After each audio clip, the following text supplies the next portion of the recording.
ನಮಸ್ಕಾರ. ನಾನು ಕವಿತಾ. ನಾನಿವತ್ತು ಮತ್ತೊಂದು ರೆಸಿಪಿ ಪೇರಳೆ ಹಣ್ಣಿನ ಕರಿ ಸಂಗಡ ಬಂದಿದ್ದೀನಿ.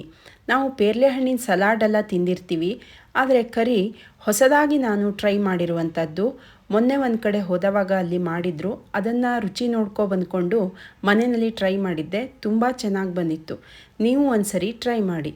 ಮೊದಲನೇದಾಗಿ ನಾನು ಒಂದು ಪೇರಳೆ ಹಣ್ಣನ್ನು ತಗೊಂಡು ಅದರ ತಿರುಳನ್ನು ತೆಗೆದು ಕಟ್ ಮಾಡಿ ಇಟ್ಕೊಂಡಿದ್ದೀನಿ. ಆಮೇಲೆ ನಾನು ಇಲ್ಲಿ ರುಬ್ಬೋದಕ್ಕೆ 3 ಟೊಮೆಟೊ, 1 ಇಂಚಷ್ಟು ಶುಂಠಿ ಹಾಗೆ 2 ಹಸಿಮೆಣಸನ್ನು ಹಾಕಿ ಪೇಸ್ಟ್ ಮಾಡಿ ಇಟ್ಕೊಂಡಿದ್ದೀನಿ. ಈಗ ಒಗ್ಗರಣೆಯನ್ನು ರೆಡಿ ಮಾಡ್ತಾ ಇದ್ದೀನಿ. ಚಿಕ್ಕ ಸ್ಪೂನಲ್ಲಿ 4 ಸ್ಪೂನಷ್ಟು ತೆಂಗಿನೆಣ್ಣೆ, ಸಾಸಿವೆ, ಜೀರಿಗೆ, ಸ್ವಲ್ಪ ಇಂಗು ಮತ್ತು ಸ್ವಲ್ಪ ಅರಿಶಿನ ಪುಡಿಯನ್ನು ಹಾಕಿ ಒಗ್ಗರಣೆಯನ್ನು ರೆಡಿ ಮಾಡಿಕೊಂಡು ಈಗ ಬೀಸಿರುವಂಥ ನಾವು ಮಾಡಿಟ್ಕೊಂಡಿರುವಂಥ ಪೇಸ್ಟನ್ನು ಹಾಕಿ ಕುದಿಸಿದ್ದೀನಿ.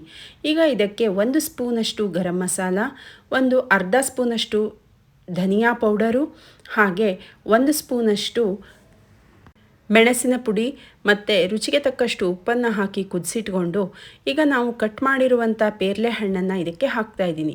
ನೀವು ವೈಟ್ ಸಿಕ್ಕರೆ ವೈಟನ್ನೇ ತಗೊಳ್ಳಿ, ಅದೇ ತುಂಬ ಚೆನ್ನಾಗಿರುತ್ತೆ. ನನ್ನ ಹತ್ರ ಇರಲಿಲ್ಲ, ಅದಕ್ಕೆ ನಾನು ಕೆಂಪು ತಿರುಳಿನ ಹಣ್ಣನ್ನು ತಗೊಂಡಿದ್ದೀನಿ. ಹಾಗೆ ಸ್ವಲ್ಪ ಬೆಲ್ಲವನ್ನು ಹಾಕಿ ಕುದಿಸ್ಕೊಂಡ್ರೆ ರೆಡಿ ಆಯಿತು.